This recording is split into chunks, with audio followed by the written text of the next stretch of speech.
अगले जीवन की तैयारी अभी से करें। अंतःकरण में जब उच्च विचार उत्पन्न होंगे तो हमारे कार्य भी उत्कृष्ट होंगे। उत्कृष्ट विचार मस्तिष्क रूपी गुफा में बंद कर नहीं रखे जा सकते। वे तो सूर्य की किरणों के प्रकाश की तरह सारे अंतरिक्ष एवं वायुमंडल को आलोकित कर देंगे। विचारों की अभिव्यक्ति कर्म का रूप धारण करती है। कर्म की उत्कृष्टता या निष्कृष्टता विचारों की ही प्रतिक्रिया होती है। सत्कर्मों की प्रेरणा सद्भावनाओं से ही तो प्राप्त होती है। अतः जीवन सुखमय एवं सुंदर बनाने के लिए विचार और कर्म में एक रूपता होनी चाहिए। कर्मों को देखकर ही किसी व्यक्ति के व्यक्तित्व का पता आसानी से लगाया जा सकता है।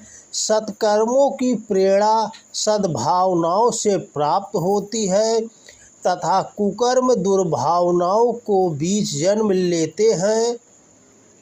यश अपयश पाप पुण्य अपकार उपकार दंड पुरस्कार कर्मों के फल स्वरूप ही प्राप्त हुआ करते हैं। भावनाओं की उत्कृष्टता तथा कर्मों की सजीवता ये दोनों मिलकर ही जीवन को सार्थक बनाते हैं। क्रियमाण कर्म ही तो संस्कारों के जनक हैं और संस्कारों के आधार पर ही तो स्वर्ग नरक एवं पुनर्जन्म की स्थिति का निर्माण होता है। हमारी भाग्य लिपि तो पूर्व जन्म में किए गए कर्मों की अमिट निशानी है। जन्म के साथ आने वाले संस्कार हमारे पूर्व जन्म में किए गए कर्म ही तो हैं।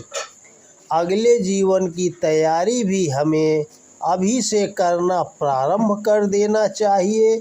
जिन्हें नारकीय यातनाओं राग द्वेष ईर्ष्या कलह मारपीट लूट घसोट रक्तपात आदि के भोगने में किसी प्रकार के कष्ट का अनुभव न होता हो तो उन्हें कुकर्म करने की खुली छूट है तथा इसके विपरीत जिन्हें स्वर्गीय सुख शांति प्राप्त करने की उत्कृष्ट आकांक्षा हो उनके लिए सत्कर्मों को जीवन में उतारना चाहिए।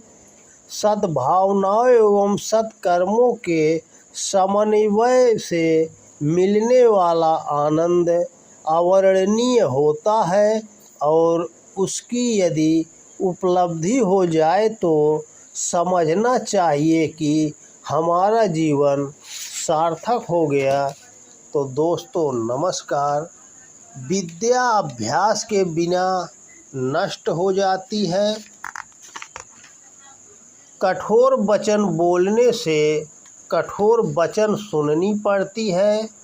विद्या के समान नेत्र नहीं है। माता के समान सुख देने वाली विद्या है।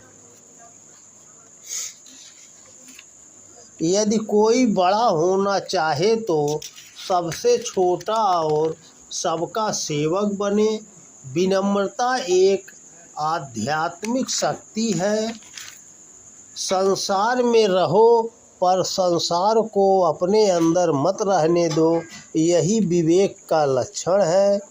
मन को विश्राम देने का तरीका है मन के कार्य को बदलते रहना।